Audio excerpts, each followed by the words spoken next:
Today's Bible reading is from Luke chapter 10, 38 to 42. As Jesus and his disciples were on their way, he came to a village where a woman named Martha opened her home to him.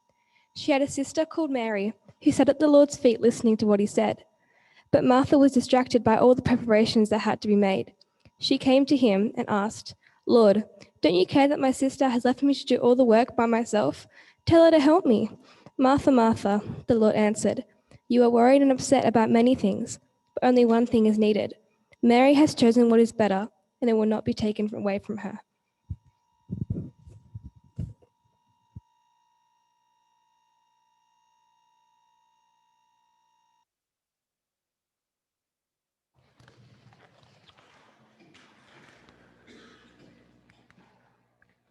Well, good morning, everyone. It's great to see you all again. And yeah, it's really exciting that we get to continue in this Meals with Jesus series and keep looking at these different encounters with Jesus over these meals.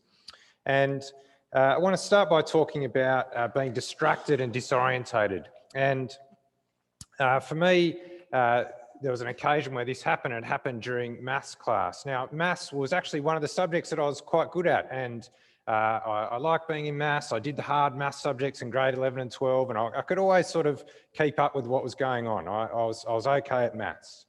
But I do remember one time sitting in class where, this wasn't the case. I wasn't being able to track along with what was happening. I remember I was sitting by the window. It was a nice sunny day, the sun was beaming in. And rather than looking at the board at what the teacher was sort of saying to us, I was distracted. I was daydreaming. I was just staring outside. And I've got to admit, I'm happy to admit that the thing that first got me looking outside was a girl that walked past who I actually had a crush on. And, she was the first thing that kind of got me distracted and looking outside. And so there I am, totally vaguing out, just looking outside, off with the fairies. And at that point, suddenly the teacher decides to ask me a question. "Keith, could you please tell us what y is in this equation? X, Y, variables, that sort of thing. What is y, Keith, in this equation?" And so suddenly I snap back into reality. I'm looking up at the board, trying to see, can I answer this question? Now, when I look up the board, I'm not sort of greeted with a simple problem to solve. No, I look and it's more like something like that. And suddenly, I'm exaggerating obviously, but suddenly the temperature in the room seems to rise 10 degrees hotter. The board seems to start spinning. I can't kind of focus my eyes. I suddenly realise that my distraction has led to some severe disorientation. The numbers and the letters that would normally, make sense to me, suddenly it's just all gobbledygook. I don't know what's happening. Everything is in slow motion. "Keith, what does y equal?" And I'm just like, whoa, I've lost the ability to speak, and I know if I do speak, it's not going to make any sense. Now, at this point, I kind of helplessly look at the teacher for help, but he seems to have this wry grin on his face, and I suspect he might be taking a little bit too much joy out of this moment of me looking like a deer in the headlights. But thankfully, he moves on and he asks someone else, someone who's not disorientated, someone who's not distracted. Now, maybe you've had a similar moment where you've been distracted and disorientated. Sounds like Henry had one about 8 days ago. And today, in this next Meals with Jesus story that we're going to look at, we're going to see another case of this distraction, this disorientation. And we're going to see that it doesn't happen in a maths class, but no, it happens in the presence of the greatest teacher of all time, Jesus. And we're going to look at it and think about, wait a minute, maybe even today we have this same sort of problem of distraction and disorientation when it comes to listening to him and how we interact with him. But we're also going to see that unlike my maths teacher who had a kind of wry grin and seemed to enjoy me being distracted, no, Jesus is a teacher who will actually help us out. He'll show us a much better way if we find ourselves distracted and disorientated. So let's look at this story together. And we're going to start by looking at the distracted. And we're going to read verse 38. Let's have another look at this story where this all happens. So verse 38, it says, as Jesus and his disciples were on their way, he came to a village where a woman named Martha opened her home up to him. She had a sister called Mary who sat at the Lord's feet listening to what he said. But Martha was distracted by all the preparations that had to be made. And so this latest sort of meal with Jesus scene is not a meal quite yet, is it? It's a meal in the making. Martha's making a meal, and it involves these two sisters, doesn't it? There's two sisters who both seem to be doing two different things. So the host is Martha. She's opened her house up to welcome Jesus, and she seems to be, busy in the kitchen or somewhere, preparing food, preparing things ready for this distinguished guest. Now, Mary, on the other hand, she's not helping out, is she? She's somewhere else. She's sitting at Jesus' feet. She's listening to him.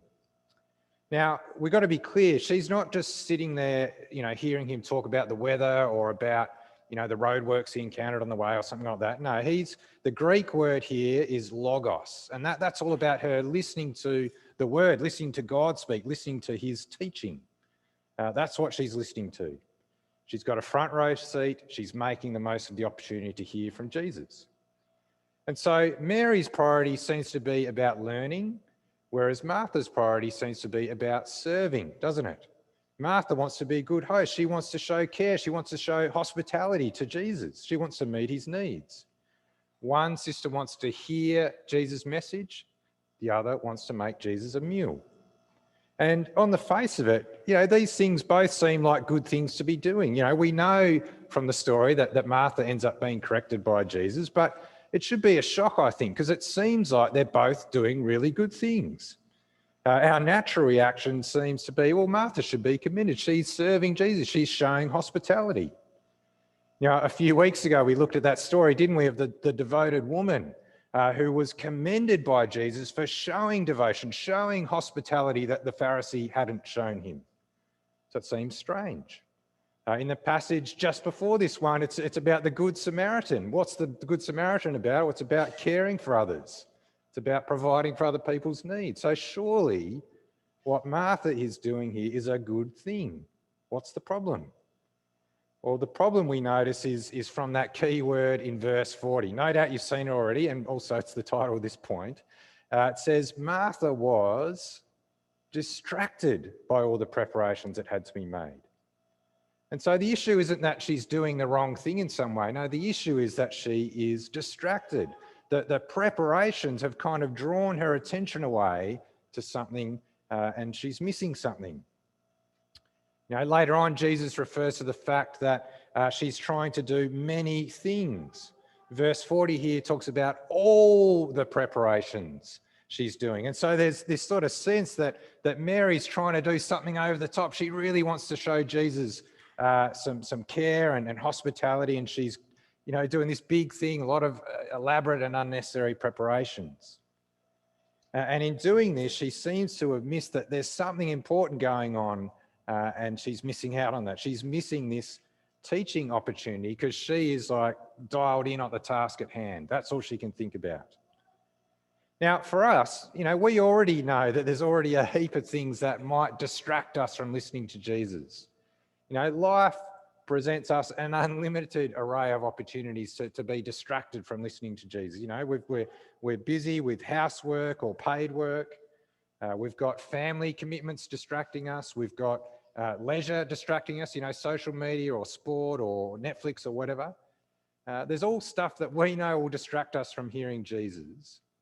But isn't it really fascinating here that it's actually a good thing that can also distract us? A seemingly good thing, serving Jesus, might also lead to a distraction for us. It seems like we can actually allow ourselves to be so busy in serving Jesus that we miss out on hearing from Jesus. We can distract ourselves by trying to impress Jesus instead of stopping and listening to what he's saying to us. And maybe you've experienced that sort of thing yourself at some time. I know I have.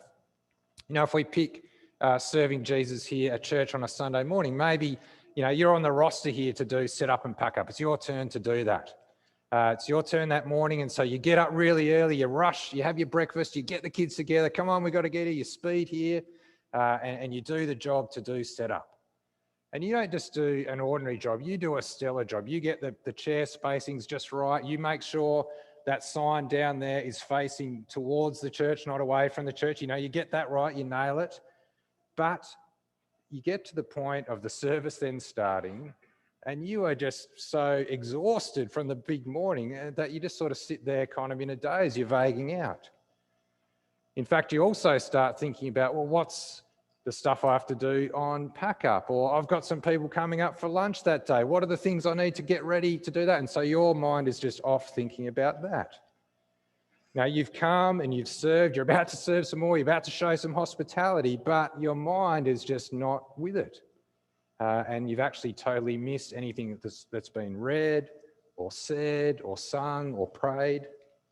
You know, have you had that sort of thing happen to you where you're so busy about the task that you have to do, even if it's a good thing for God, you're so busy thinking about the standard you have to reach that you end up being distracted. Now, I've done that. I suspect many of us here have done that as well. Now, the next thing, though, we see is not only do we often get distracted, but that distraction, we miss out on Jesus' teaching, but it also can lead to us being disorientated as well. Let's keep reading from verse 40. Second half of verse 40. Martha leaves her preparations and she comes in and says, Lord, don't you care that my sister has left me to do the work by myself? Tell her to help me. And so we see, Martha is annoyed. Clearly it's not just the pots that are beginning to boil. No, Martha has started to sizzle. She's scrambling around. She's trying to prepare everything. She's on a mission and she's thinking, this meal's not going to cook itself. And she looks around and thinks, where are you, Mary? What are you doing? Mary, you're being quite contrary to me. Couldn't resist that. Mary, you're sitting there lazily doing nothing. You're just sitting there listening, and I'm here doing all the work. So bang, out she storms. She's in a rage. But she's disorientated, isn't there? Because did you notice when she comes out, doesn't give Mary an earful. No, she goes and has a go at Jesus, doesn't she? Doesn't talk to Mary. She says, Lord, don't you care? And it's interesting, isn't it? She calls him Lord of all things. And actually, 3 times in this passage, that's how Jesus is referred. Lord, Lord means, he's the boss, he's the important one, he's the master, he's God. But she's become so disorientated, so angry that she starts having a go at him. She's even decided to order him, the Lord, around. Tell my sister to help me out. And it's amazing, isn't it? She started by wanting to do a really good thing. She wants to serve Jesus the Lord. But now suddenly it's kind of morphed into her giving the Lord a right royal serving.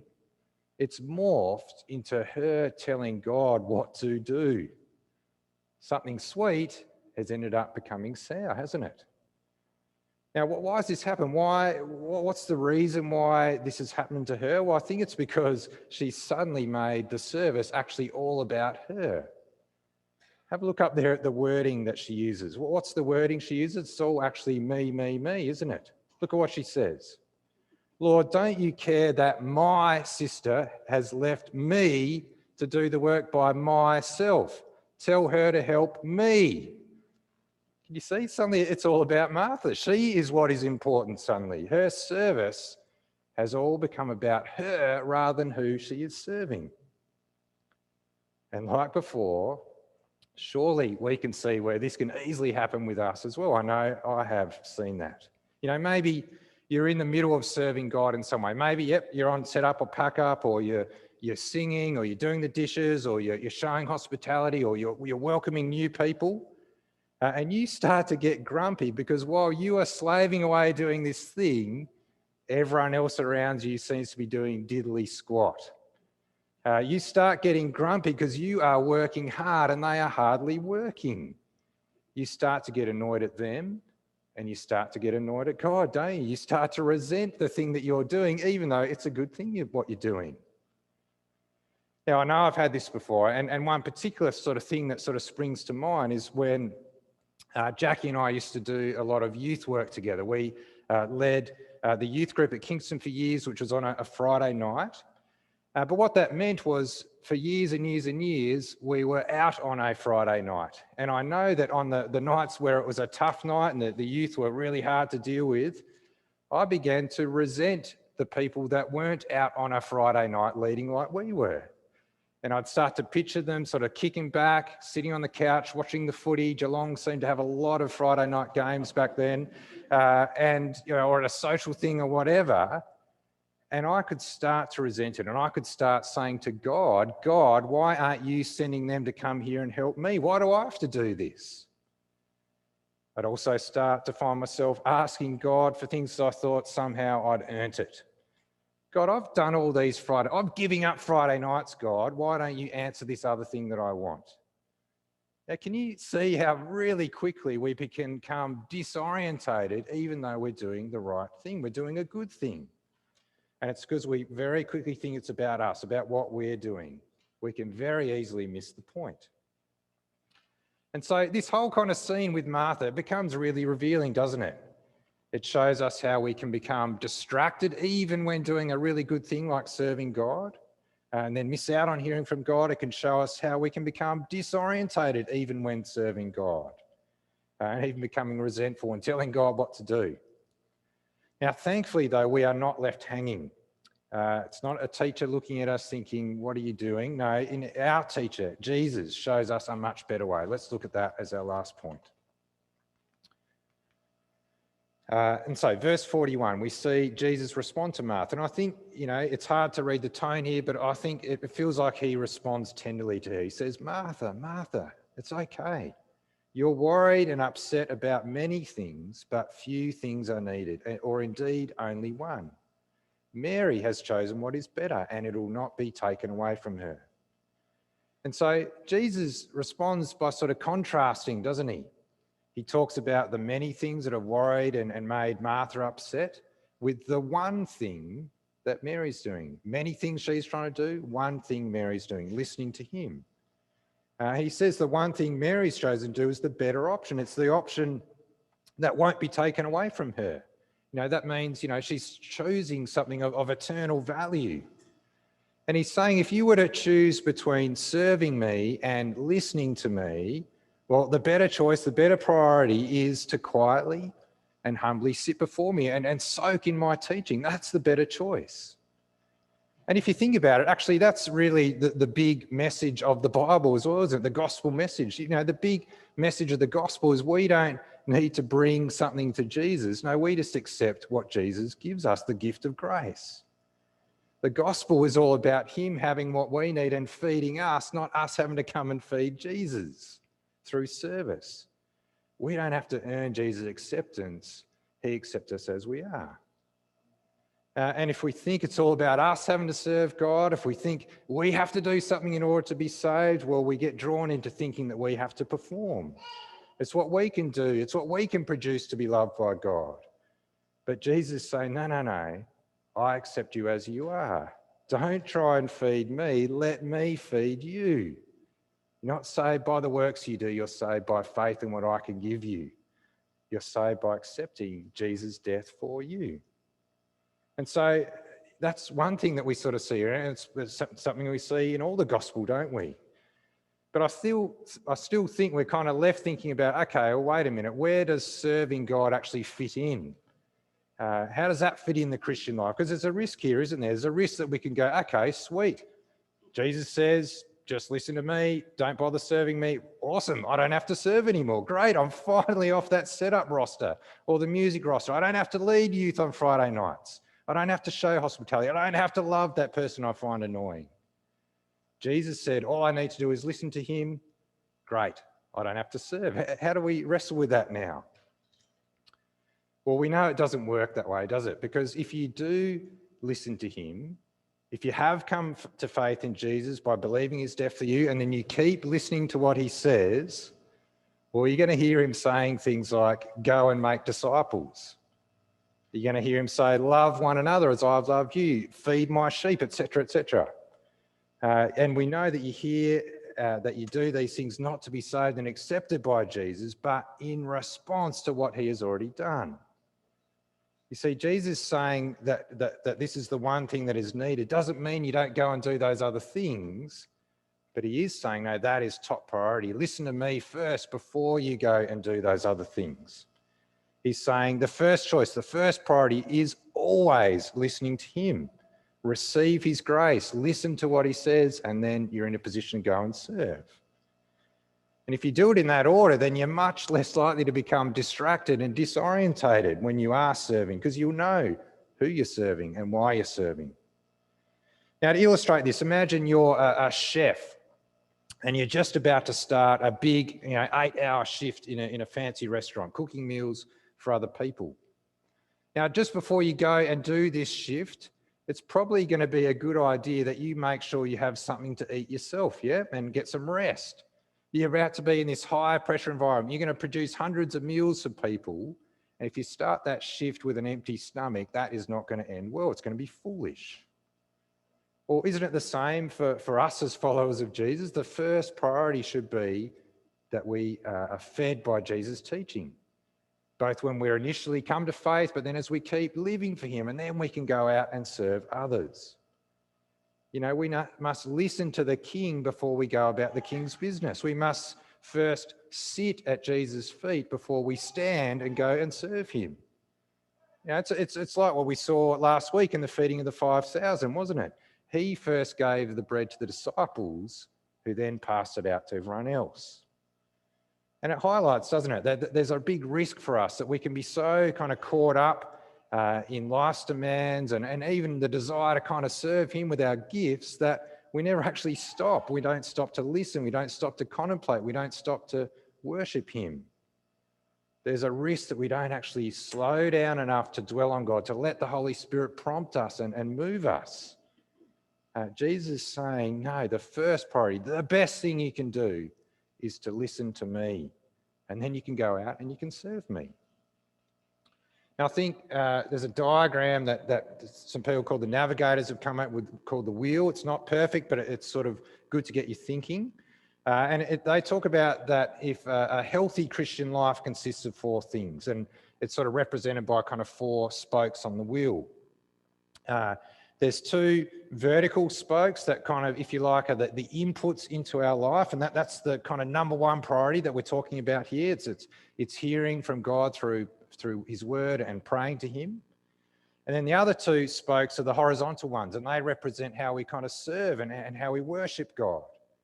And so we do that through evangelism to non-believers and through kind of Christian ministry to encourage existing Christians.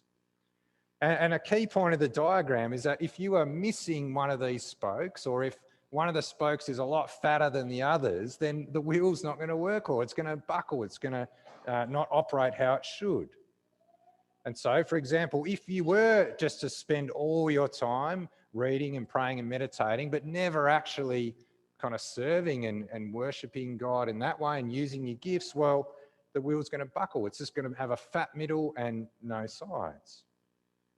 Or if a Christian spent all their time only ever with other Christians and only encouraging them and never kind of getting out and trying to meet people who don't know him, well, then the wheel will buckle then as well.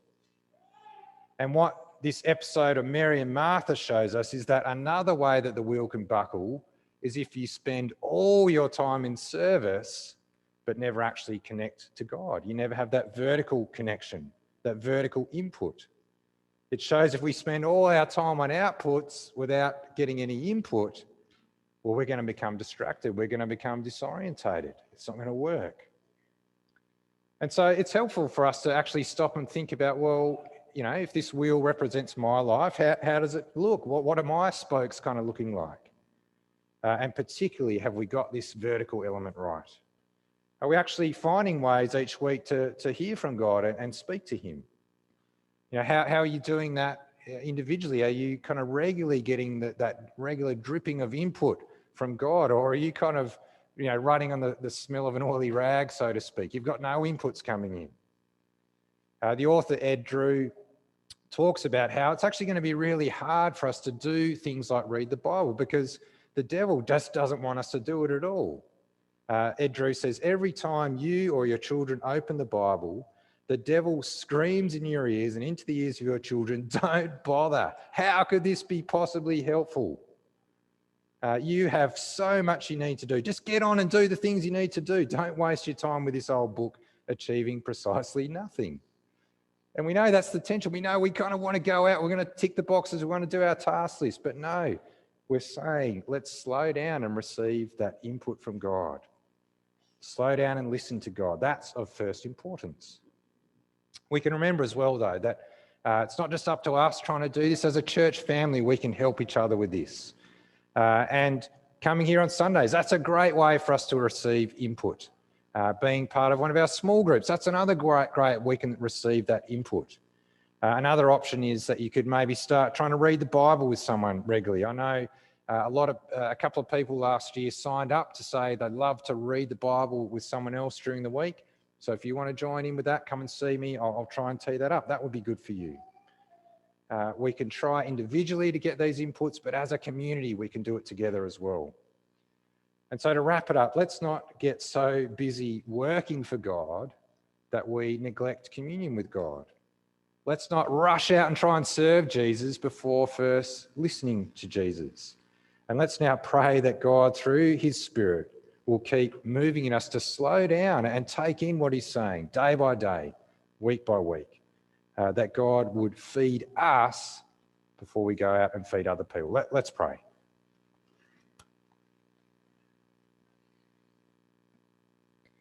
Heavenly Father, we thank you for this picture we see and this beautiful reminder that we have that it's not about what we bring to you and that it's all up to us to serve you and we need to feed you, but that you feed us, that you give us exactly what we need.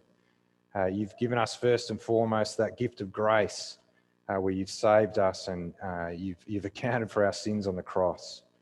And thank you that you also give us what we need to go out and serve you by caring for others around us. Father, please help us do that. Help us to love you and to love each other and serve each other and also to love the world. Help us be so soaking in what you've done for us that it just drips out and goes everywhere around us, that people would know you because we've been so influenced by what you've done to us. We pray all this in your name. Amen.